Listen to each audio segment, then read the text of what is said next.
பூசணிக்காய் தயிர் பச்சடி எப்படி செய்றதுன்னு பார்க்கலாம். இது சாம்பார் சாதம், பருப்பு சாதம், வத்த குழம்பு எல்லாத்துக்கும் தொட்டுக்க நல்லாருக்கும். பூசணிக்காய ஃபர்ஸ்ட்டு தோல் செதுக்கிட்டு, கொஞ்சம் பெரிய ஓட்டை இருக்கிற கிரேட்டர்ல துருவிக்கோங்க. நடு பாகத்த மட்டும் விட்டுட்டு, சுத்தியும் இந்த மாதிரி துருவிக்கோங்க.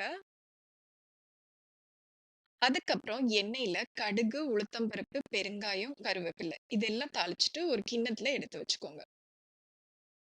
அதே பேன்ல துருவின பூசணிக்காய் சேர்த்துட்டு, லோ ஃப்ளேம்ல நல்லா வதக்கிக்கோங்க. தண்ணி தெளிச்சு மூடி வச்சு ஒரு 4 நிமிஷம் சாஃப்ட் ஆற வரைக்கும் வேக வச்சுக்கோங்க.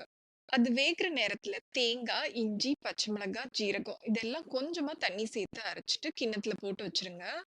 இப்ப பூசணிக்காய் வெந்ததுக்கு அப்புறம் ஆற வச்சுட்டு, அதுல நல்லா ஸ்மூத்தா பீட் பண்ண தயிர், உப்பு, தாளிச்ச ஐட்டம்ஸ், அப்புறம் அந்த அரைச்ச தேங்காய். இது எல்லாத்தோட கலந்துட்டா பூசணிக்காய் தயிர் பச்சடி ரெடி. ஹெல்த்தியான இந்த சைட் டிஷ் ட்ரை பண்ணி பார்த்துட்டு எப்படி இருந்துச்சுன்னு சொல்லுங்க.